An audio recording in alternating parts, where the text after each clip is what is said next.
ආයිබෝවන් දුවේ පුතේ අද අපි වැඩසටහනේ සාකච්ඡා කිරීම බලාපොරොත්තු වන්නේ භාග සංකල්පය පිළිබඳවයි. භාග සංකල්පය පිළිබඳ එක ශ්‍රේණියේ ඉඳලා ඒ සංකල්පයේ මූලික හදාරීමේ සිට අපි සාමාන්‍ය පෙළ භාග කොහොමද ගැටලුවකට මුහුණ දෙන්නේ දක්වා මේ වැඩසටහන ඉදිරියේදී අපි සාකච්ඡා කිරීම බලාපොරොත්තු වෙනවා. ඒ සඳහා අපේ මේ channel එක සඳහා ඔබ subscribe කරන්න. ඊට පස්සේ ඔබට ඉදිරියේදී අපි පාඩම් මාලා හා සම්බන්ධ වීමෙන් නිසකව මේ සාමාර්ථයක් ලබා ගැනීම සඳහා මේ පාඩම් මාලාව විශාල රුකුලක් වෙන ඇතයි බලාපොරොත්තු වෙනවා. හරි. අපි මුලින්ම එහෙනම් මේ පාඩම් සඳහා යමු.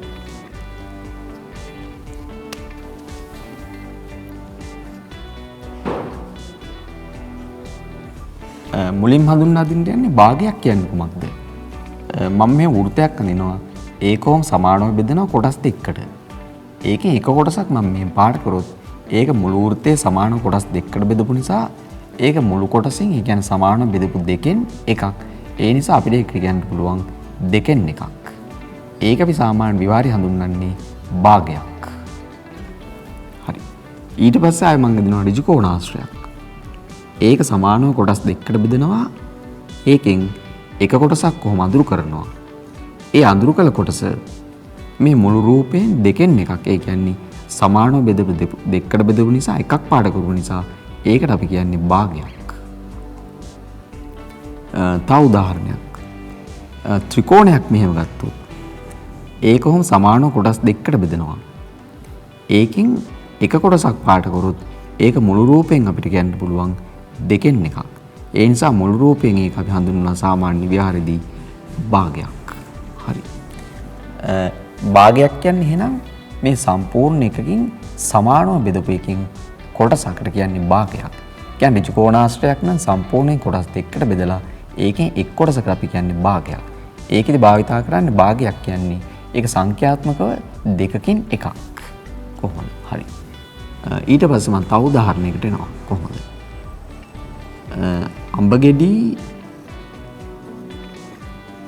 අඹගෙඩි 12කින් භාගයක් කීයද? එතකොට අපිට හඳ ගන්න පුළුවන් අඹගෙඩි 12ක් මම මේක නිරූපණය කරන්න හදලා පෙන්නනවා. අඹගෙඩි වගේ මෙහෙම වෘත.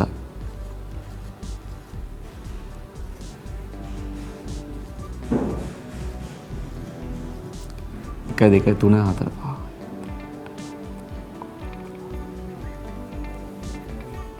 ඒක මට බෙදා ගන්න පුළුවන් සමානව ගොඩවල් දෙකකට. ඒ කියන්නේ එක ගොඩකට 6ක් ලැබෙන ලෙස. 1 2 3 4 5 6. මේ යන අඹ ගොඩල් ගොඩෙන් එක කොටසක්. මේ තමයි අනිත් කොටස. ඒ නිසා අඹගෙඩි 12කින් භාගයක් කියන්නේ එක ගොඩකට අයිස් වෙන්නේ අඹගෙඩි 6ක් බැවින් දැන් අඹගෙඩි 12කින් භාගයක් කියන්නේ අපි ලියන්න පුළුවන් අඹගෙඩි 12න් භාගයක් නම් 6කි. ඒක අපිට ගන්න පුළුවන් 12 බෙදීම 2. ඒ නිසා එක කොටසක් කියන්නේ අඹගෙඩි 6ක්. තව උදාහරණයක්. රුපියල් 4000කින් දෙකෙන් එකක්. නැත්නම් භාගයක් කීයද? එතකොට අපිට ගන්න පුළුවන් ඉස්සලා අපි කරේ අඹගෙඩි 12කින් භාගයක් බලන්න ඒක සමාන කොටස් දෙකකට බෙදෙන නිසා දෙකෙන් බෙදුවා. නිසා රුපියල් 4000කින් භාගයක් කීයද බලන්න. එහෙමනම් 4000 බෙදනවා දෙකකින්. ඒ නිසා රුපියල් 4000කින් භාගයක් සමානයි රුපියල් 2000කි. තව උදාහරණයක් අපි ගමු. මිලිලීටර් 500ක් ධාරිතාවයක් තියෙන අපිට භාජනයක්. සම්පූර්ණ ධාරිතාවය මිලිලීටර් 500ක්. ඒකෙන් භාගයක් කොච්චරද? භාගයක් කියන්නේ මේ මම මේ අඳුර කරපු කොටස වගේ කියලා හිතන්න. ඒ නිසා මිලිලීටර් 500න් භාගයක් බලන්න 500 බෙදීම 2. සා මිලිලීටර් සම්පූර්ණ ටැංකිය ධාරිතාව 500යි නම් ඒකෙන් භාගයක් කියන්න පුළුවන් මිලිලීටර් 250ක්. දැන් භාගයක් කියන්නේ සමානව කොටස් දෙකකට බෙදලා ඒකෙන් එක කොටසක්. තව එකක් බලමු. කිලෝමීටර් 60කින්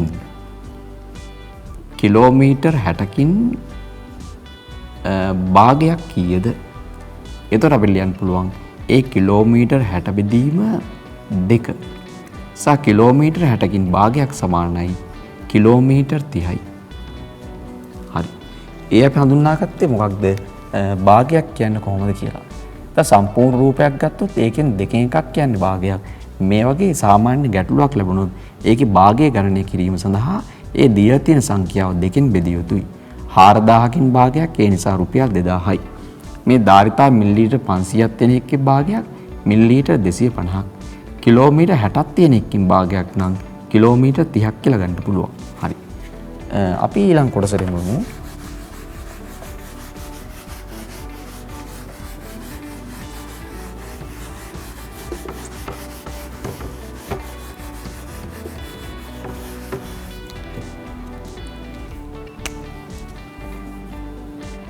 පුද්ගලයෙකු තමා සතු ආදායම අපි කියමු රුපියල් 60000යි. එයා ඒ ආදායමෙන් භාගයක් ආහාර සඳහා වැය කරනවා. එයා ඒ ආහාර සඳහා වැය කරන මුදල කීයද? එතකොට 60000න් භාගයක් ආහාර සඳහා වැය කරන නිසා 60000 බෙදනවා දෙකෙන්. ආහාර සඳහා වැය කරනවා ඇත්තේ රුපියල් 30000ක්. එතකොට ඔබට පැහැදිලි තව යාට ඉතුරු මුදල කීයද? ඉතුරු මුදල බලන්න නම් 60000න් වැය කරන මුදල අඩු කරනවා. එතකොට යාට ලැබෙනවා ඉතුරු මුදලත් ඒ හා සමාන ප්‍රමාණයක්ම. යාට ඉතුරු වෙන්නේ රුපියල් 30000මයි. අයි භාගයක් වැය කරොත් ඉතිරි වෙන්නේ ඒ හා සමාන ප්‍රමාණයක්ම වෙයි. තව උදාහරණයක් සඳහා බලමු. පුද්ගලයෙකු මුළු ගමනක එයා යන්න බලාපොරොත්තු වෙන ගමනේ මුළු දුර කිලෝමීටර් 80ක්. එයා ඒ කිලෝමීටර් 80න් භාගයක් යනවා බස් රථයෙන්. එහෙමනම් එයා බස් රථයෙන් ගමන් කරන දුර කොපමණද? කිලෝමීටර් 80න් භාගයක් එයා බස් රථයෙන් ගමන් කරන නිසා 80න් කොච්චරක් ගමන් කරන්න බලන්න 80 බෙදෙනවා දෙකෙන්. ඒ නිසා එයා කිලෝමීටර් 40ක් බස් රථයෙන් ගමන් කරනවා ඇති. ඒ කියන්නේ එයාගේ මුළු දුරෙන් භාගයක් බස් රථයෙන් ගමන් කරා. හරි. ඒ වගේ තව උදාහරණයකට මම යොමු වෙනවා. මේ තියෙන නිවසක අපි තුමු ජල ටැංකියක්. ඒක සම්පූර්ණයෙන් ජලයෙන් පුරලා තියෙනවා. ඒකේ ධාරිතාවය ලීටර් 5000යි. සම්පූර්ණයෙන් ජලයෙන් පුරලා තියෙන ටැංකියේ ධාරිතාවය ලීටර් 5000යි. ඒකෙන් භාගයක් පළමු සතියේදී ප්‍රයෝජනයට ගනී. ඒ ලීටර් 5000ක් පිරී තිබ්බ ධාරිතාවයක් තියෙන ටැංකියක් තිබුණා. ඒක සම්පූර්ණයෙන් පිරී තිබෙන අවස්ථාවක ඒකෙන් 5000න් ඒ ලීටර් 5000ක් තියෙන වාජනයෙන් භාගයක් පළමු සතියේදී ප්‍රයෝජනයට ගත්තා. ඒ පළමු සතියේදී ප්‍රයෝජනයට ගත්ත ප්‍රමාණය අල මුළු ටැංකියෙන් භාගයක් බැවින් ඒ නිසා 5000 බෙදීම 2. පළමු සතියේදී ප්‍රයෝජනයට ගන්න ඇත්තේ ලීටර් 2500ක්. හරි. ඒ අපි සාකච්ඡා කළේ සාමාන්‍යයෙන් මුල් අවස්ථාවේ භාග ගැටලුවක් කොහොමද විසඳගන්නේ? ඉස්ලාම් කරා ආදායම කොහොමද සමාන කොටස් දෙකකට බෙදන්නේ? ඒ නිසා එයා රුපියල් 30000ක් එයාගේ වැටුපෙන් ආහාර සඳහා වැය කරා. හරි. ඊළඟට අපි සාකච්ඡා කරා මේ වගේ දුර ප්‍රමාණයක් තියෙන එකකින් එයා බස් රථයෙන් මුළු කිලෝමීටර් 80කින් භාගයක් බස් රථයෙන් ගියා නම් හරි. 40 බැවින් 80 බෙදීම දෙකේ නිසා කිලෝමීටර් 40ක් එයා බස් රථයෙන් ගිහින් තියෙනවා. හරි. මෙතනදී මම කරේ ටැංකියක් තිබුණා ලීටර් 5000ක් තියෙන ධාරිතාවයක් ටැංකියක්. ඒකෙන් භාගයක් පළමු දිනේදී ප්‍රයෝජනට ගත්තා. ඒ නිසා පළමු සතියේ ප්‍රයෝජනට ගන්න ඇත්තේ 5000 බෙදීම 2 බැවින් ලීටර් 2500ක්. හරි. ඊළඟට ඊට වඩා අපිට සංකීර්ණ ගැටලුවක් සඳහා යමු. හරි. පුද්ගලයෙකු තමා සතු ඉඩමකින් භාගයක් දුවට ලබා දෙනවා. ඊට පස්සේ ඉතිරිය පුතාට ලබා දෙනවා. හරි. ඒක අපි සරල ආකාර විසඳනවා නම් මම මේ ඍජුකෝණාශ්‍රයයක් අඳ ගන්නවා මේක ඉඩම කියලා හිතාගත්තොත්. ඒකෙන් භාගයක් බලන්න අපි අර කලින් කරා වගේම සමානව කොටස් දෙකකට බෙදනවා. සමාන කොටස් දෙකකට මෙහෙම බෙදලා ඒකෙන් එක භාගයක් තමා දුවට ලබා දුන්නේ. ඒකෙන් අනිත් භාගය ලබා දුන්නා පුතාට.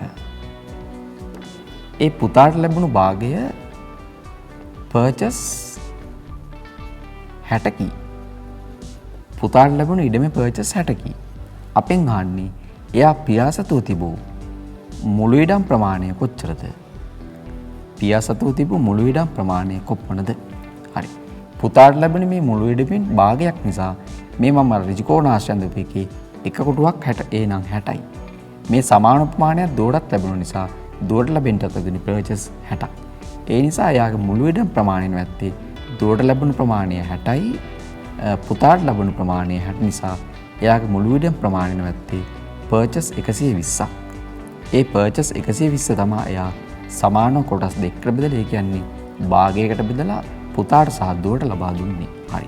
ඒ අපි සාකච්ඡා කරේ තරමක් විභාග ප්‍රශ්න වලට ලැබෙන ක්‍රමයක් විදිහට. ඒකෙදි අපි සාකච්ඡා කරා මෙතන දුවට සහ පුතාට සමානව ලැබුණු පුතාට ලැබුණකින් ඒ ප්‍රමාණය තමයි දුවටත් ලැබුණේ. ඒ නිසා දෙදෙනාටම 100 ලැබුණු ප්‍රමාණය අනුව මුළු ඉඩම් ප්‍රමාණය කියන්න පුළුවන් පර්චස් 120යි. හරි. තව ගැටලුවකට මම යොමු වෙනවා.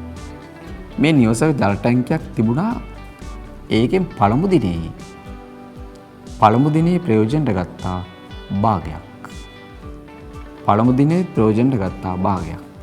ඊට පස්සේ දෙවන දිනේ ඉතිරි කොටස ප්‍රයෝජනට ගත්ත නිසා දෙවන දිනේ ප්‍රයෝජනට ගත්තේ ඒත් භාගයක්. ඒ සමානව මේ කොටස් දෙකකට බෙදුවොත් එහෙම භාගයක් ප්‍රයෝජනට ගත්තොත් තව භාගයක් ඉතිරි බැවින්.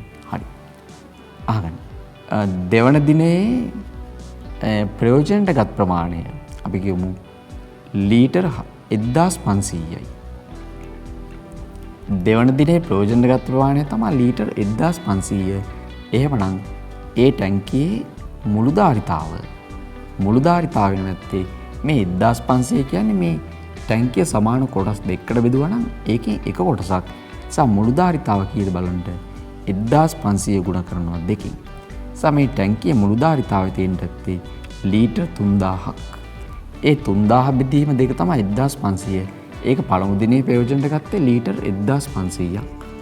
ඊට පස්සේ දෙවන දිනේ ප්‍රයෝජනට ගත්තේ ඉතිරි ප්‍රමාණය බැවින් දෙවන දිනේ ප්‍රයෝජනට ගත්තේ ලීටර් 1500ක්. හරි. ඒ වගේ තවත් සමාන ගැටලුවකටම වෙනවා. පුද්ගලයෙකු ගමනකින් භාගයක් ගමන් කරනවා බස් රථයෙන්. ගමනකින් භාගයක් යනවා බස් රථයකින්. ඊට පස්සේ ඉතිරි භාගය භාගයක් ගියොත් එහෙම මම මේ වගේ උදාහරණයක් දෙන්නේ. මේ වගේ භාගයක් ගියොත් තවත් ඉතිරි වෙන්නේ භාගයක්මයි. ඒ නිසා ඒකේ ඉතිරි භාගය යනවා කුලීරියකින්. ඒ ගමනේ මුළු දුරෙන් බසෙන් ගියා භාගයක්, කුලීරියෙන් ගියා තවත් භාගයක්. ඒතර සම්පූර්ණ ගමන තමයි මේ කොටුවකින් නිරූපණය කරේ. හරි. එයා කුලීරියෙන් ගමන් කරේ කිලෝමීටර් අපි කියමු 45ක්. එහෙමනම් එයා ගමන් කළ ගමනේ මුළු දුර කොපමණද? හරි. එයා කුලීරියෙන් ගමන් කළේ කිලෝමීටර් 45ක්. ඒ හා සමාන ප්‍රමාණයක් තමයි බස් රථයෙන් ගමන් කරේ. භාගයක් සමානව බෙදුවොත් මේ කොටස් දෙක සමාන බැවින් මේ තියෙන්නේ කුලීරියෙන් ගමන් කළ කොටස සහ මේ තියෙන්නේ බස් රථයෙන් ගමන් කළ කොටස.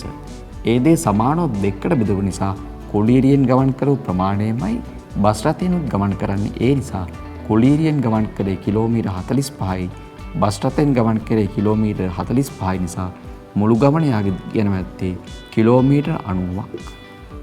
හරි. මේ තව උදාහරණයක්. බෑගයක් පුරවලා තියෙනවා අපි කියමු වෙරළු ගෙඩි වලින්. ඒකෙන් භාගයක් නිමල් ගත්තා. මේ බෑගයක් නොපෙනෙන භාගයක් කියලා හිතමු. ඒක සම්පූර්ණ වෙරළු ගෙඩි ප්‍රමාණයක් පුරවලා තියෙනවා. ඒකෙන් භාගයක් නිමල් ගත්තා. ඊට පස්සේ බෑගයේ තව ඉතිරි වුණේ වෙරළු ගෙඩි 28ක්. මේ බෑගයක් තිබුණේ ඒකෙන් වෙරළු ගෙඩි භාගයක් නිමල් ගත්තා. තව ඉතුරුනේ වෙරළු ගෙඩි 28ක්. අපෙන් අහන්නේ ඒ බෑගේ තිබූ මුළු වෙරළු ගෙඩි ගණන. මුළු වෙරළු ගෙඩි ගණන කීයද? හරි. ඒකට මම පොඩි රූපයක් මෙහෙම අඳින්නම්. අපි හිතුව මේ වෙරළු ගෙඩි තාම මේ සම්පූර්ණ මේ ඍජු කෝණාශ්‍රය නිරූපණය කරන්නේ. ඒක සමාන කොටස් දෙකකට බෙදුවොත් හරි භාගයයි. ඒකෙන් නිමල් ගත්තේ 28ක්. ඒ නිසා මේ පැත්ත 28යි. තව ඉතුරු වෙන්නත් ඇත්තේ 28ක්මයි. අයි භාගයක් ගත්තොත් තව භාගයක් ඉතිරෙන බැවින් ඒ සම්පූර්ණ බෑගේ තියෙන්නේ වෙරළු ගෙඩි ගාන 28 වගේ දෙගුණයක්. ඒ නිසා සාය වෙරළු ගෙඩි සම්පූර්ණයෙන් තියෙන්නේ ඒ බෑගේ 56ක්. හරි. ඒ අපි සාකච්ඡා කරේ භාගයක් දුන්නොත් කොහොමද ඉතිරි භාගය දීලා ඒ මුළු ප්‍රමාණය ගණනය කරගන්න ආකාරය. හරි. මෙතනදී අපි සාකච්ඡා කරා ඒ දුවට සහ පුතාට දුන්න එකකින් එක්කෙනෙකුට දුන්න එකකින් ඒ හා සමාන ප්‍රමාණයක් තමයි එතකොට දුවටත් ලැබුණේ. එතකොට මුළු ඉඩම පර්චස් 120ක්. හරි. අවසාන ගැටලුවත් සාකච්ඡා කරේ මෙතන වෙරළු ගෙඩි භාගයක් ප්‍රයෝජනට ගත්තා නම් 28යි. තවත් ඉතුරුනේ අයි 28ක්. අයි භාගයේ සමාන බැවින්. එතකොට එමිනම් මුළු වෙරළි ගෙඩි ගන්න තියෙන ඇත්තේ සම්පූර්ණ බෑගේ 56ක්. හරි. ඒ අපි යමු වුණේ භාගයක් කියන්නේ කොහොමද සහ ඒ භාගාශ්‍රිත ගැටලුවකට කොහොමද සාමාන්‍ය විසඳුම් දෙන්නේ. හරි. ඊළඟට අපි යමු වෙනවා භාගයක් කියන්නේ කොහොමද? හරි. ඒකට අපි කලින් ලිව්වේ මේ බයන්න. දැන් අපි භාගයක් කියලා ලියද්දී ඒකට අපි ගන්නවා මහ ප්‍රාණ බයන්න මේ විදිහට. භාගයක්. හරි. ඒ වගේ ගැටලු කිහිපයක් සඳහා ඊළඟට අපි යමු වෙනවා භාගයක් කියන්නේ අපි සරල අවස්ථාවකට අඳුර ගන්න අවශ්‍යයි. මේ සම්පූර්ණ අපි තල රූපයක් වෘතයක්. ඒක සමානව මම බෙදනවා කොටස් වලට. කොටස් බෙදනවා ඒක 8කට. ඒකෙන් එක කොටසක් කොහොම පාට කරනවා. ඒ පාට කළ කොටස මේ සමානව කොටස් 8කට බෙදපු නිසා 8න් එකක්. ආය සමචතුරස්‍රයක්. ඒකත් බෙදනවා සමානව කොටස් 4කට. ඒකෙත් මම පාට කරනවා කොටස් 3ක්. ඒක අපිට ලියන්න පුළුවන් සම්පූර්ණ කොටස් 4කට බෙදුවා 3ක් පාට කරා. ඒ නිසා 4න් 3යි. ඊට පස්සේ ඍජු කෝණාශ්‍රයක් අඳින්න ඕනේ. ඒකත් බෙදනවා සමාන කොටස් 4කට. ඒකෙන් එක කොටසක් මම මේ අඳුරු කරලා පෙන්නනවා. ඒක අපි සමාන කොටස් 4ට බෙදපු නිසා මේ අඳුරු කළ කොටස මුළු රූපයෙන් ඒ නිසා 4න් එකක්. ත්‍රිකෝණයක්. ඒක මම බෙදනවා සමාන කොටස් 4කට. 1යි 2යි 3යි 4ක්. ඒකෙන් පාට කරනවා 2ක්. සම්පූර්ණයෙන් මේ වගේ කොටස් 4කට බෙදුවා පාට කළ කොටස ඒ නිසා මුළු රූපයෙන් ගත්තොත් 4න් 2ක්. මේ වගේ එකට අපි කියන්නේ භාගයක්. ඒක කුමන හෝ ප්‍රමාණයකින් සම්පූර්ණයකින් කොටසක්. හරි. දැන් 8න් එකක් කියන්නේ භාගයක්. දැන් 4න් 3ක් කියන්නේ භාගයක්. 4න් එකක් කියන්නේ භාගයක්. එතන 4න් දෙකක් කියන්නේ භාගයක්. අපි කලින් සාකච්ඡා කරේ සම්පූර්ණ වෘත්තයක් ඇඳලා ඒක සමානවමයි බෙදුවේ. ඒකට අපි කියවුවේ 2න් එකක්. ඒකට තමයි අපි කිව්වේ මොකක්ද භාගය. හරි. දැන් මේක සමානව බෙදන්නට අවශ්‍ය නැහැ. කුමන හෝ කොටස් වලට බෙදලා ඒකෙන් කොටසකට අපි කියන්නේ භාගයක්. මේ භාගය සහ මේ භාගය අතර වෙනස වෙන්නේ මේක සම්පූර්ණයෙන් බෙදලා ඒකෙන් දෙකෙන් එකකට තමයි කියන්නේ භාගයක්. කුමන හෝ කොටස් ගානකට බෙදලා ඒකෙන් කොටසක් අපි ගත්තොත් ඒකට කියන්නේ භාගයක්. හරි. ඉස්සෙල්ලා අපි ආයෙ සාකච්ඡා කරා මේ වගේ ඍජු කෝණාශ්‍රයක් ඇඳලා. ඒක සමාන කොටස් දෙකකට බෙදුවොත් ඒකෙන් එක් කොටසක් අපි කියන්නේ භාගයක්. දැන් භාගයක් කියන්නේ ඒක පැහැදිලි ඇති. සම්පූර්ණ කොටසකට සම්පූර්ණ එකක් කොටස් දෙකකට සමානව බෙදුවොත් ඒකෙන් දෙකෙන් එකකට කියන්නේ භාගයක්. හරි. දැන් අපි යමුනේ භාගයක් කියන්නේ කොහොමද? ඒ භාගයක් කියන්නේ ඒකේ මේ සම්පූර්ණ වෘත්තයක් හරි අපි තල රූපයක් ගත්තොත් ඒක සමානවම බෙදලා ඒකෙන් කොටසකට කියන්නේ භාගයක්. හරි. දැන් භාග සංඛ්‍යාවක ඒ ඉලක්කම් දෙකට අපි කියන පොදු නාමයක් තියෙනවා. මේකට අපි කියන්නේ හරය. එකේ ඉලක්කමට කියන්නේ ලවය. ඒ නිසා මේකේ හරය 8යි ලවය 1යි. මේ 4න් 3 කියන්නේ භාගයක්. ඒක අපිට කියන්න පුළුවන් හරය 1යි ලවය හරය 3යි ලවය හරය 4යි ලවය 3යි. මේ 4න් එකක් කියන්නේ භාග සංඛ්‍යාවක්. ඒකෙත් අපිට ලියන්න පුළුවන් 4 තමයි හරය. ලවය 1. මේ 4න් 2ක් කියන්නේ භාග සංඛ්‍යාවක්. ඒකේ 4 හරය 2 ලවය. ඒ අපි අඳුරගත්තේ භාගයක් කියන්නේ කොහොමද? භාගයක් කියන්නේ සම්පූර්ණයෙන් බෙදලා ඒක දෙකෙන් එකක් නෙවෙයි වෙන කොටස් වලට බෙදලා ඒකෙන් සමාන ප්‍රමාණයක් අපි ඒක ගණනය කරොත් ඒකට අපි කියන්නේ භාගයක්.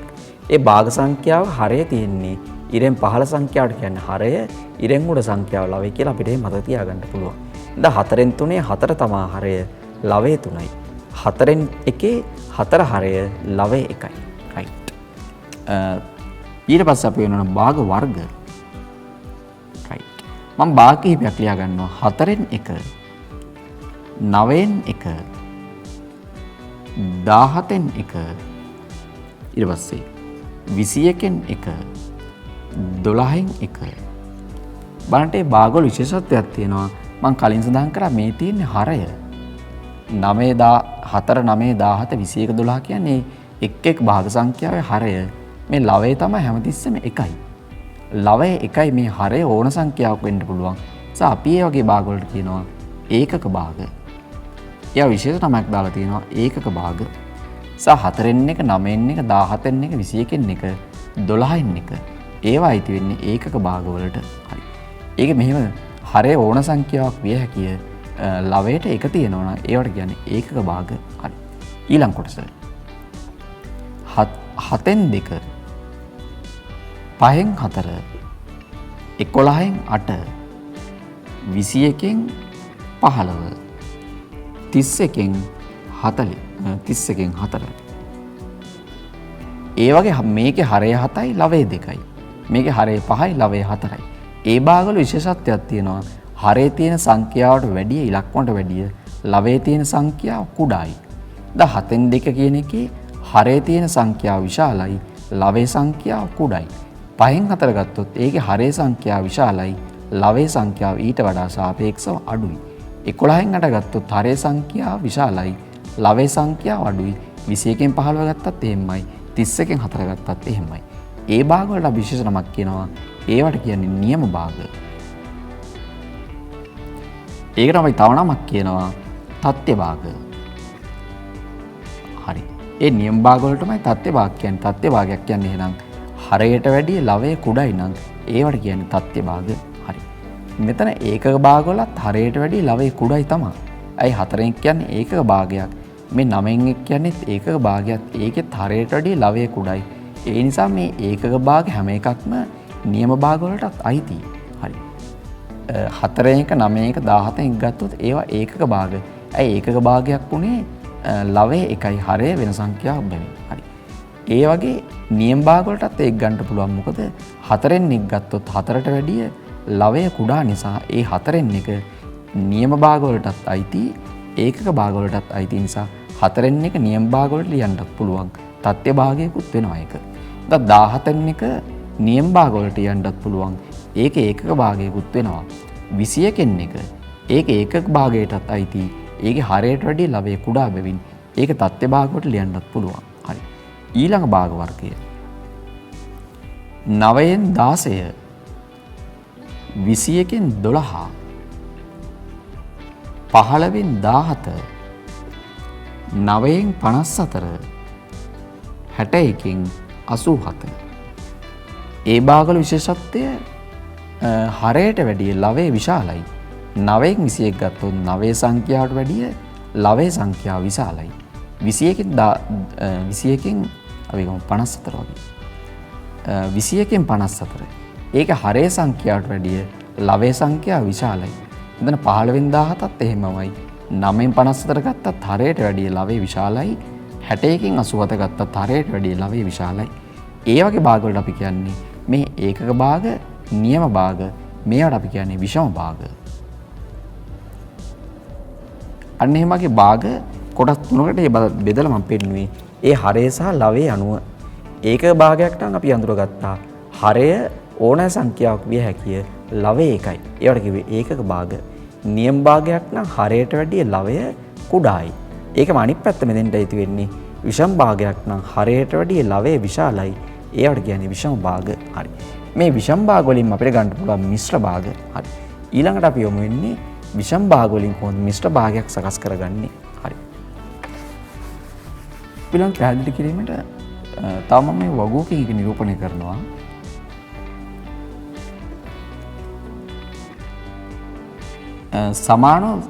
සමානව බෙදෙනවා මේ වගේ කේන්ද්‍රික වෘත්තයක් සමානව මේ වගේ කොටස් වලට බෙදෙනවා. මේ එක කොටසට කියන්නේ කේන්ද්‍රික ඛණ්ඩයක්. ඒකෙන් මම කොටස් වලම 3ක් පාට කරනවා. මේ විදිහට. ඒක සමානව කොටස් 3කට බෙදපු නිසා අඳුරු කළ කොටස් ගන්න මුළු භාගයෙන් මුළු රූපයෙන් 8න් 3ක්. මේක ලියන්නේ මේ තීරු වෙන්නේ අඳුරු කළ කොටස. අඳුරු කළ කොටස මේක එන්නේ අඳුරු නොකළ කොටස. මෙතන සමානව බෙදපු රූපයක් තිබුණා. ඒක සමාන කොටස් 8කට බෙදුවා. එන් 3ක් පාට කරපු නිසා අඳුරු කළ කොටස 8න් 3යි. ඒ නිසා අඳුරු නොකළ කොටසට එන්නේ ඉතිරි ටික. එතකොට එනවා මෙතෙන් 1 2 3 4 5. සා අඳුරු නොකළ කොටස එනවා 8න් 5ක්. තව ඒ වගේ හැඩයක්. මේ සමතුලිතයක් සමානව බෙදෙනවා කොටස් 4කට, කොටස් 8කට. ඒකෙන් පාට කරනවා කොටස් 5ක්.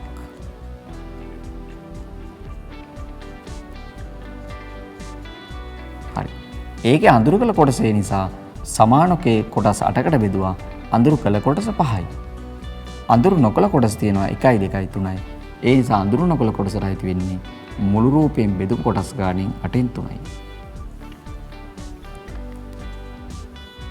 ත්‍රිකෝණාශ්‍රයක්.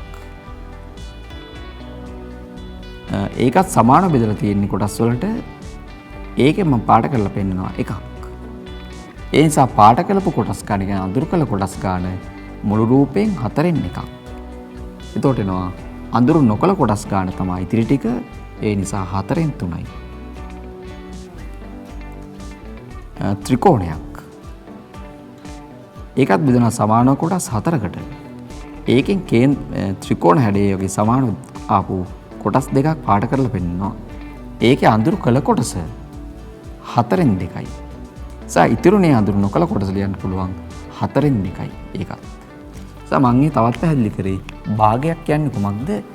මේකෙන් පැහැදිලි කරේ අඳුරු නොකළ කොටස සහ අඳුරු කළ කොටස කොහොමද භාගයක් විදිහට ලියන්නේ? ත්‍රිකෝණාශ්‍රයක සමතුලිත ත්‍රිකෝණයක වගේ එහෙන් භාගයක් පිළිබඳව පැහැදිලි කරා. හරි.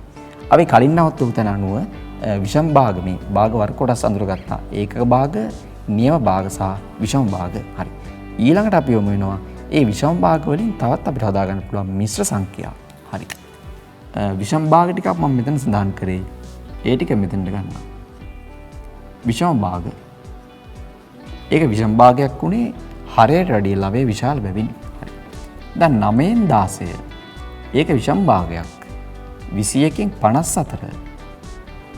ඒකත් විෂම භාග. ඊට පස්සේ 15න් 17.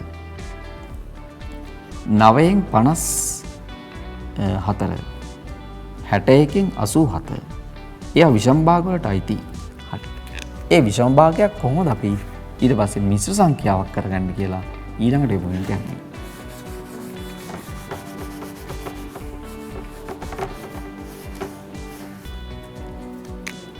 9න් 16 කියන්නේ විෂම භාගයක්. ඊට පස්සේ මම මේක මිශ්‍ර සංඛ්‍යාවක් කරගන්න බලනවා 16ට 9ව කීයක් ගන්න පුළුවන්ද? ඒක බෙදලා ගන්නේ. 16 බෙදුවොත් එහෙම 9න් 1යි 9 වර්ග 9 තව ඉතුරුනේ 7ක්. ඒ නිසා ලියන්න පුළුවන් 16ට සම්පූර්ණ 9ව තියෙනවා එකක්. ඒ නිසා 1යි 16ට 9න් 9ව ගත්තොත් ඒක මම තව පැහැදිලි කිරීමක් ගන්නවා මෙහෙම. 9න් 16 සමානයි 9න් 9 එකතු කිරීම 9න් 7. 9න් 9 9න් 7 එකතු කරාම 9න් 16යි. ඒක 9න් 9 කියන්නේ 9 බෙදීම 9 නිසා 1යි මෙතන 9න් 7 නිසා ඒ නිසා ලියන්න පුළුවන් 1යි 9න් 7ක්. සා 9න් 16 කියන්නේ මේ මෙහෙම සකස් කරනට අපි කියන්නේ මිශ්‍ර සංඛ්‍යාවක්. දැන් 9න් 16 කියන්නේ විෂම භාගයක්. ඒක මේ විදිහට පූර්ණ සංඛ්‍යාවකුත් එක්ක ලියුවොත් ඒකට අපි කියන්නේ මිශ්‍ර සංඛ්‍යාව. ඒක මිශ්‍ර සංඛ්‍යාවක් කරන ආකාරයේ එක ක්‍රමයක් මම මේ පැහැදිලි කරේ. දැන් 9න් 16 නම් 9න් 16 අපි ලියා ගන්න පුළුවන්. සම්පූර්ණ 9න් 9 එකකුයි 9න් 7යි. එතකොට 9 බෙදීම 9 එකයි. මෙතන 9න් 7ක් නිසා ඒක මිශ්‍ර සංඛ්‍යාවක් විදිහට 9න් 16 ලියන්න පුළුවන්. 1යි 9න් 7යි. හරි. ඒක බෙදලා මෙහෙම ගන්නත් පුළුවන්.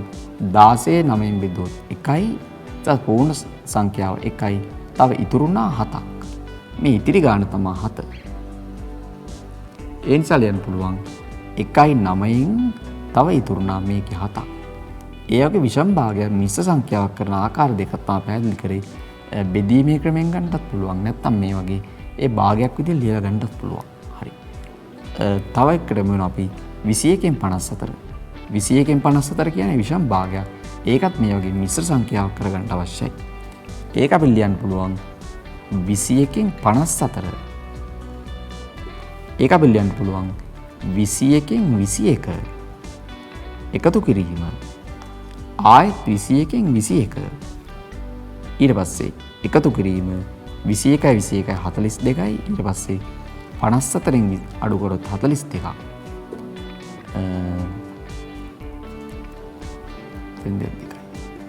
තවත් 21 එකක් ගත හැකියි.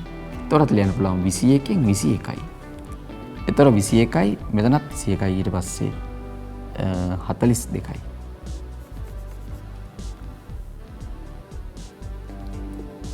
තව ඉතුරු නැහැ නිසා 21න් 21යි 21න් 21යි නම් 21න් 42ක් තව ඉතුරුනේ 21න් 12ක්.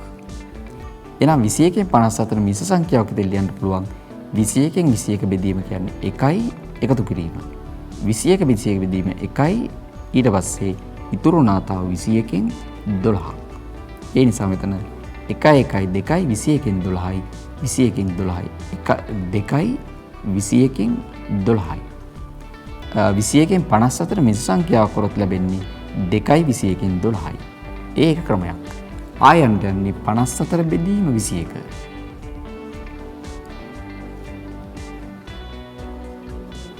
54 අපිට 21 ගන්න පුළුවන් දෙකක්.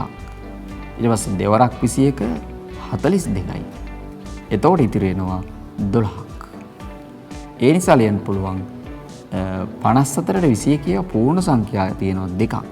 ඒ නිසා 2යි 21කින් තව ඉතුරුනේ 12ක්. 21කින් 12යි. හරි. තව විෂම භාගයක් දුන්නොත් මිශ්‍ර සංඛ්‍යාවක් කරන්නේ ඒ ආකාරයට. ඒ කියන්නේ හරේ තියෙන සංඛ්‍යාව ලවයේ සංඛ්‍යාවෙන් බෙදනවා. බෙදලා පූර්ණ සංඛ්‍යාව මෙතනින් ලියලා ඉතිරි ගාන ලවයේ හරේ සංඛ්‍යාවක් විදිහට ඒක භාගයක් විදිහට ප්‍රකාශ කරනවා. මේකෙත් එහෙමයි කරේ. 54 තමයි ලවය ඒක හරෙන් බෙදලා. ඒතර 42යි තව ඉතුරුනා 12ක්. ඒ නිසා පූර්ණ සංඛ්‍යාවක් විදිහට දෙක ගන්න පුළුවන්. 21කින් තව 12ක් ඉතුරුනා. ඊළඟ ප්‍රශ්නය. ඊළඟ ගැටලුව 15න් 17. ඒකත් විෂම භාගයක් තියෙන එක මිශ්‍ර සංඛ්‍යාවක් කිරීමට අවශ්‍යයි.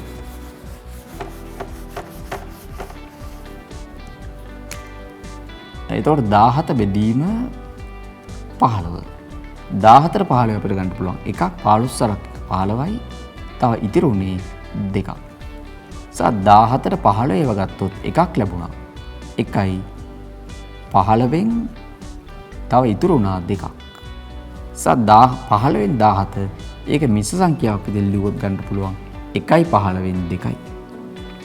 9න් 54. ඒක අපි ගමු 9න් 55. 9න් 55. 55 බෙදීම 9. 55ට 9 6යි 9 වරක් 6 54යි තව ඉතුරුනා එකක්. ඒ නිසා ලියන්න පුළුවන් 55ට 9 පූර්ණ සංඛ්‍යාව 6යි. ඒතර 6යි 9න් ඉතිරි ගාන 1යි. ඉතිරි ගාන ලියන්නේ ලවයට හරයට බෙදූ සංඛ්‍යාවමයි. මෙතෙන්ට එන්නේ බෙදලා ආපු පූර්ණ සංඛ්‍යාව තව එකක්. 61කින් 87. දැන් 87 බෙදලා බලනවා 61කින්. 84ත් 61 ඒව ගන්න පුළුවන් එකක්. එතකොට 61යි ඉතිරි විදිහට ලැබෙනවා 26ක්. ඒක ලියා ගන්න පුළුවන් මිශ්‍ර සංඛ්‍යාවක් විදිහට 1යි 61කින් 26යි. හරි. ඒ අපි සාකච්ඡා කරේ භාගයක් විෂම භාගයක් තිබුණොත් ඒ කොහොමද මිශ්‍ර සංඛ්‍යාවක් කරන්නේ? දැන් 9න් 16යි නම් 1යි 9න් 7 කියලා ඒක අපිට මිශ්‍ර සංඛ්‍යාවක් විදිහට ලියන්න පුළුවන්. මිශ්‍ර සංඛ්‍යාවක් කියන්නේ පූර්ණ සංඛ්‍යාවකුත් එක්කම මේ භාගයේ ඉතිරි එක ප්‍රකාශ කරන එක භාගයක් විදිහට. දැන් 21න් 54 නම් 54 21න් බෙදුවොත් එහෙම එතනට දෙකක් ආවා. තව ඉතුරු නා 12ක්. ඒ නිසා 2යි 21න් 12යි. 15න් 17 නම් 17ට 15 ඒවා 1යි 15 සරක් එක 15යි. තව ඉතිරි දෙකක් බැවින් 1යි 15න් 2යි. මෙතන හැදුවේ 55 බෙදීම් 9 නම් එතන 6ක් ආවා ඉතිරි නා එකක්. ඒ නිසා 6යි 9න් 1යි. 61කින් 87ත් ඒ වගේ විශේෂ සංඛ්‍යාවක් කරේ 1යි 61කින් 26 ලැබුණා. හරි. ඒකේ විෂම භාගයක් දුන්නොත් මිශ්‍ර සංඛ්‍යාවක් කරන ආකාරය. දැන් ඒකෙම අපි යනවා මිශ්‍ර සංඛ්‍යාවක් විෂම භාගයක් කරගන්න ආකාරය. ඒ කියන්නේ මිශ්‍ර සංඛ්‍යාවක් ලැබුණාම ඒක කොහොමද මේ වගේ නැවතත් විෂම භාගයක් කරගන්නේ? හරි. 1යි 9න් 7 කියන්නේ මිශ්‍ර සංඛ්‍යාවක්. ඒකේ විෂම භාගය හදන්නට මේ හරේ තියෙන ඉලක්කමයි පූර්ණ සංඛ්‍යාවයි ගුණ කරනවා. ඊළඟට මේ ලවයේ තියෙන සංඛ්‍යාව ඒකට එකතු කරනවා. හරි.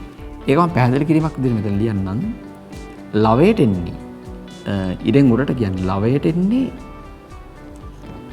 හරේ තියෙන සංඛ්‍යාවයි පූර්ණ සංඛ්‍යාවේ ගුණිතයට ලවයේ තියෙන සංඛ්‍යාව එකතු කරනවා.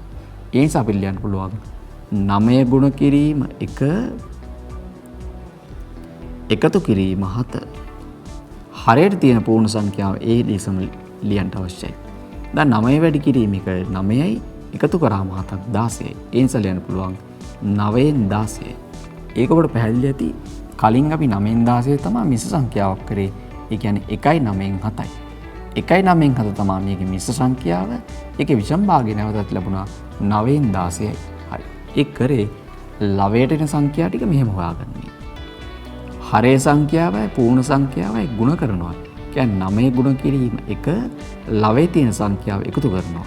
එතකොට 9 වරක්කේ 9 7යි 16යි 9න් 16යි. හරේ සංඛ්‍යාව වෙනස් වෙන්නේ නැහැ මේ විදිහටමයි. තව එකක් 2යි 21න් 12. 2යි 21න් 12 මිශ්‍ර සංඛ්‍යාවක්. ඒක විෂම භාගයක් කරගන්න අවශ්‍යයි. ඉතින් ලියා ගන්න ලවයට එන විදිහ 21 ගුණ කිරීම 2 එකතු කිරීම 12.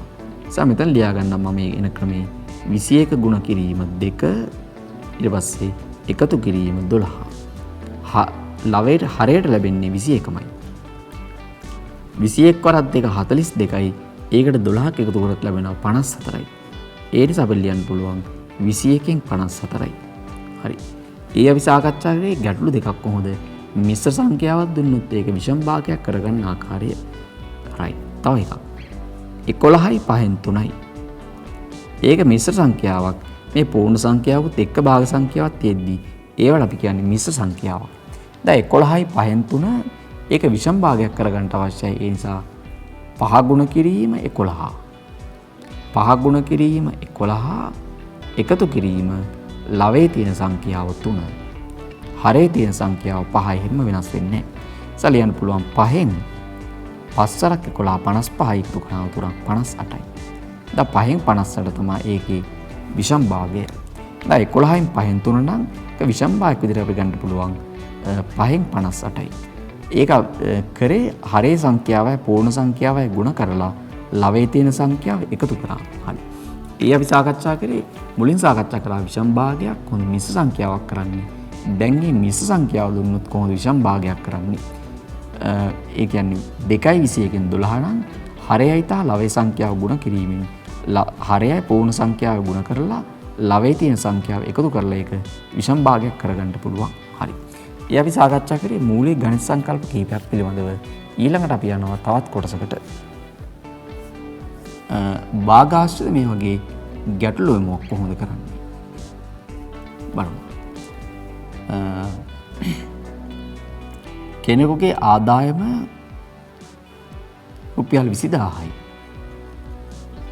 ඒකෙන් එයා 5න් 3ක් ආහාර සඳහා වැය කරනවා. ඒක මම සරල විදිහට මේ වගේ ක්‍රමයකින් විසඳන්නම්. මේ වගේ අපි අඳ ගන්නවා ඍජුකෝණ ආශ්‍රයයක්. එයාගේ ආදායම තමයි මේකට සමාන කරේ. ඒක බෙදුව සමානව කොටස් 5කට.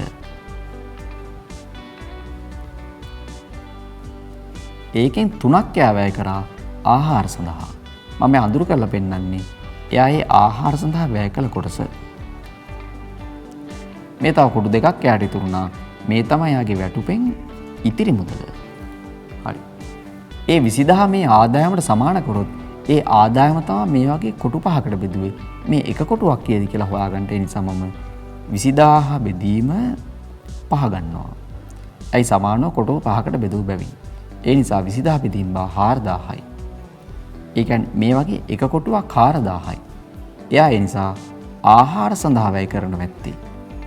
ඒ 4000 වගේ කොටු 3ක් තියෙන බැවින් 4000 වැඩි කිරීම 3. ඒ නිසා එයා ඒකට වැය කරන ඇත්තේ රුපියල් 12000යි. ඕන්න අපිට එයාගේ ඉතිරි මුදලත් හොයාගන්න පුළුවන්. ආහාර සඳහා වැය කරලා පස්සේ එයාට වැටුපෙන් තව ඉතුරු මුදල හොයන්න එයාගේ මුළු වැටුප 20000යි. ඒකෙන් අපිට ඕන නම් 12000ක් අඩු කරලා ගන්නත් පුළුවන්. නැත්නම් මේ එක කොටුවක් අපි කලින් හොයාගත්තා 4000යි.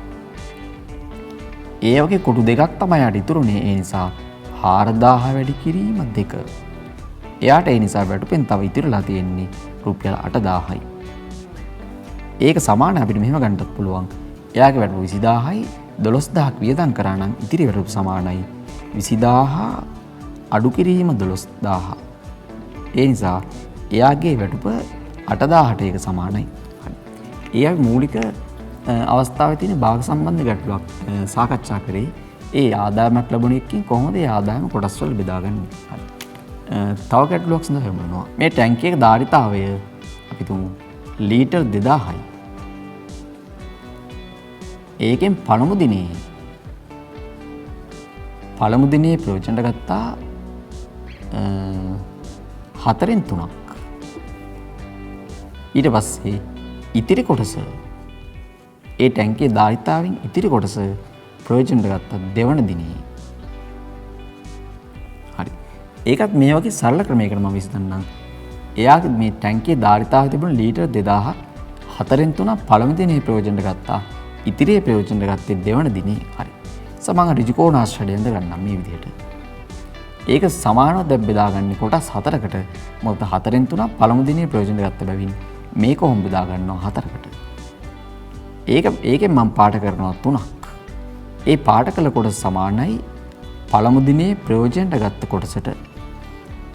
මේ ඉතිරි වන ප්‍රමාණය දෙවන දිනේ ප්‍රයෝජනට ගත්ත නිසා මේ ඉතිරි කොටස ප්‍රයෝජනට ගන්නට ඇත්තේ දෙවන දිනේ. ඒ නිසා ඒ කොටස මම මෙල්ලුවේ ඒක දෙවන දිනේ ප්‍රයෝජනට ගත්තා. හරි. මේ සමානව මේ අර ටැංකියේ තිබ්බ ධාරිතාව ලීටර් 2000 කියලා ඒක අපි හිතුවොත් එහෙම ඒක තමයි මේ සමාන කොටස් 4ට බෙදුව බැවින් මේ එක කොටසක් කීයද කියලා හොයාගන්න 2000 බෙදීමේ නිසා ගන්නවා කොටු 4ක් තියෙන නිසා 4න්. ඒ නිසා එක කොටසක් සමානයි ලීටර් 500ක්. එතකොට එයා පළමු දිනේ ප්‍රයෝජනට ගත්ත ඒ වගේ සමානව කොටු 3ක් බැවින් පළමු දිනේ ප්‍රයෝජනට ගත්ත ප්‍රමාණය බලන්න අපිට පුළුවන් 500 වැඩි කිරීම ඒ වගේ 3ක් තියෙන නිසා 3න්. පළමු දිනේ එයා ප්‍රයෝජනට ගන්නට ඇත්තේ ලීටර් 1500ක්. ඊට පස්සේ දෙවන දිනේ ප්‍රයෝජනට ගත්ත කොටස තමයි මේ ටැංකියේ ඉතිරි කොටස. ඒක අපිට හොයන්න පුළුවන් 2000 අඩු කිරීම පළමු දිනේ ප්‍රයෝජනට ගත්ත ප්‍රමාණය 1500ක්. ඒතර 500ක් ලැබෙනවා. නැත්නම් අපිට හොයාගන්න පුළුවන් මේ එක කොටුවක් තව ඉතුරු නිසා එක කොටුවක් කියන්නේ 500ක්. 500 වැඩි කිරීම 1. ඒ නිසා දෙවන දිනේ එයා ප්‍රයෝජනට ගන්නට ඇති ටැංකියේ ධාරිතාවයෙන් ලීටර් 500ක්. හරි. ඒ සාකච්ඡා කරේ තවත් ඒවා ගැටලුවක් කොහොමද භාගාශය විසඳගන්න සරල ක්‍රමයක්. හරි. අපි යමු තවත් ගැටලුවකට. මිනිසෙක් යාමට සූදානම් වූ ගමනේ මුළුදුර ප්‍රමාණය කිලෝමීටර් 200ක්. එයා යාමට බලාපොරොත්තු වුණ ගමනේ මුළුදුර ප්‍රමාණය තමයි කිලෝමීටර් 200ක්. ඒකෙන් එයා 10න් 7ක් ගියා දුම්රියෙන්. 10න් 7ක් දුම්රියෙන් ගියා. ඊට පස්සේ තව ඉතිරි දුර එයා ගියා කුලීරියකින්. ඉතිරි දුර කිලෝමීටර් 7කින් ගියා. හරි. දුම්රියෙන් ගිය කොටස කොච්චරද? කුලීරියෙන් ගිය කොටස කොච්චරද කියලා අහන්නේ. එයාගේ මුළු ගමන තමයි කිලෝමීටර් 200. ඒ 200 සමානව 10කට බෙදුවොත් එහෙම 7ක් ගියේ දුම්රියෙන් තව ඉතිරි ප්‍රමාණය කියන්නේ කිලෝමීටර් 200න් තව ඉතිරි ගාන ගියා කුලී රථයකින්. හරි. ඒකත් අපි කලින් කරා වගේම හැඩයක් ඇඳලා මම කරන්නම්. මේ වගේ ඍජු කෝණාංශ හැඩයක් ඇඳගත්තා. ඒක සමාන බෙදුවා මුලින් ගියේ 10න් 7කට නිසා කොටස් 10කට.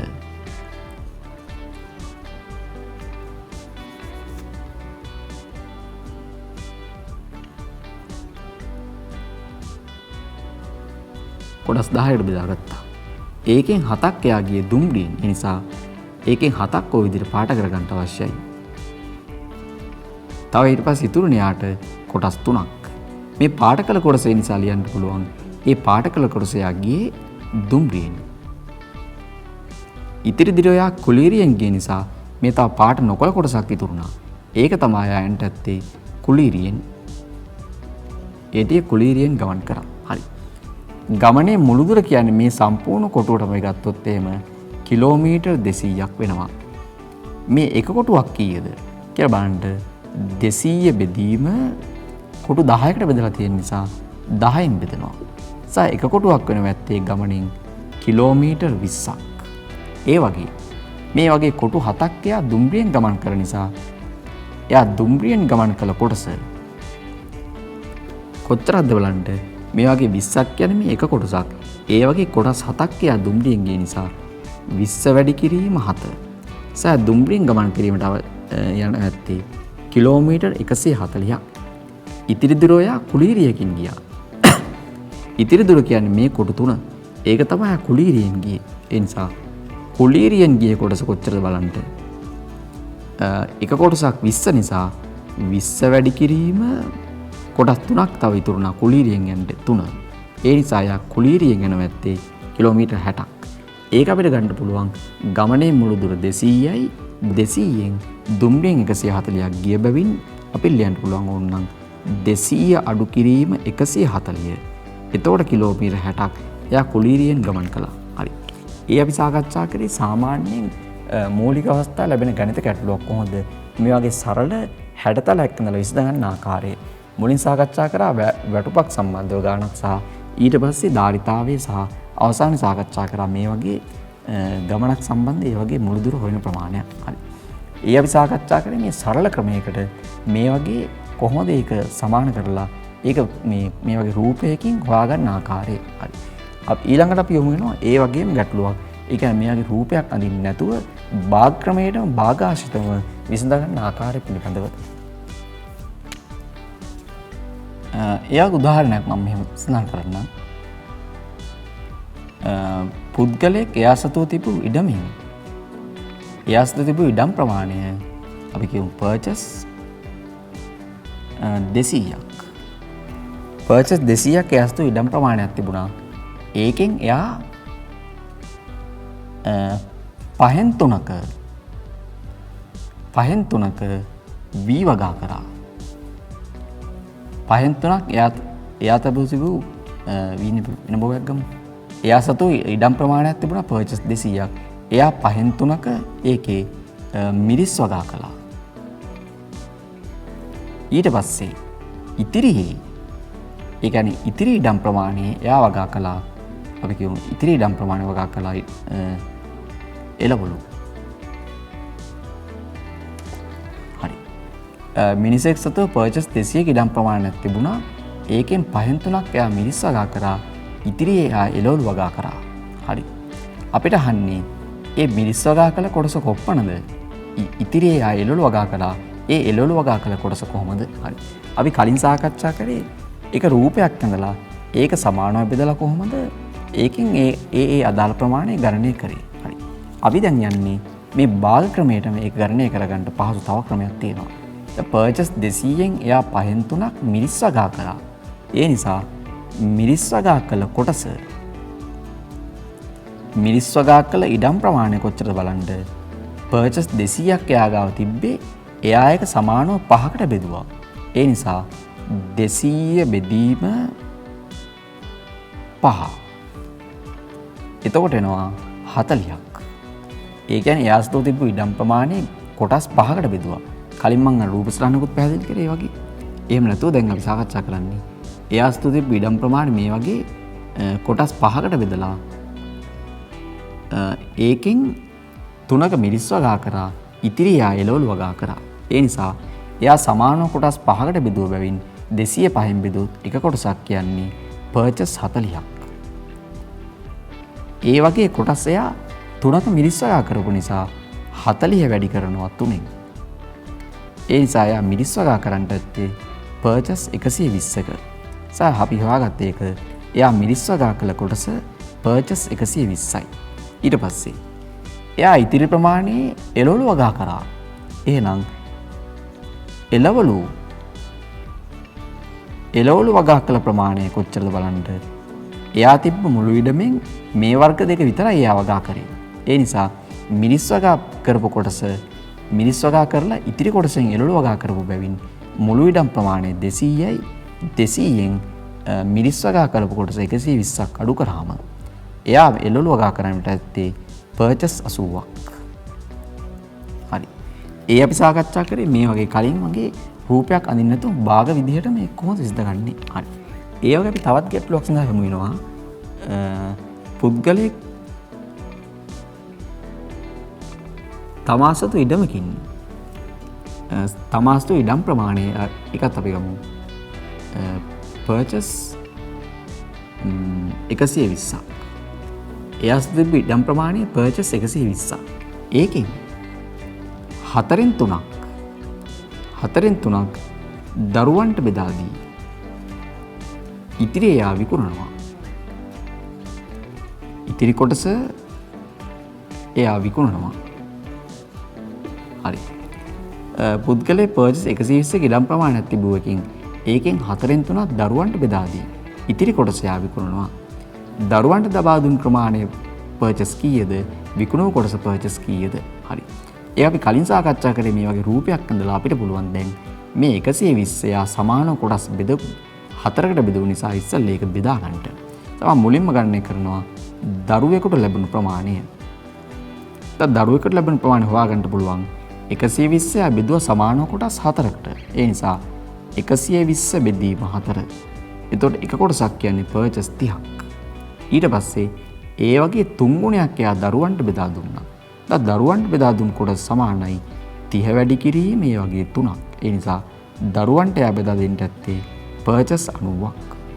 දැන් යාස්තුවේ මුළු ඉඩම් ප්‍රමාණයෙන් පර්චස් 90ක් දරුවන්ට බෙදා දුන්නා නම් එහෙනම් ඉතිරි කොටස එයා විකුණුවා.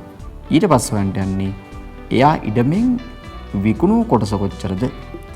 මුළු ඉඩම 120ක් තිබ්බා දරුවන්ට බෙදලා දීලා ඉතිරි කොටස විකුණපු නිසා අපි ගණනය කරන්න පුළුවන් 120 අඩු කිරීම 90. ඒ නිසා එයා විකුණන්නට ඇත්තේ තව පර්චස් 30ක්. එතකොට පර්චස් 30ක් විකුණුවා දරුවන්ට 90ක් බෙදා දුන්නා. ඒ දෙකම එකතු කරාම මුළු ඉඩම් ප්‍රමාණය 120ට සමානයි. හරි. ඒ ගැටලුවද අපි සාකච්ඡා කරේ භාග ක්‍රමයට මේ කොහොමද මේ ගැටලුවක් විසඳගන්නේ. හරි. අපි යමු තවත් ගැටලුවකට. හරි. ටැංකියක සම්පූර්ණයෙන් ජලයෙන් පිරීලා තිබුණා. ඒ ටැංකියේ ධාරිතාව ලියන්නම් ලීටර් 6000යි. ඒ ටැංකිය සම්පූර්ණයෙන් ජලයෙන් පිරීලා තිබුණා. ටැංකියේ ධාරිතාවය ලීටර් 6000යි.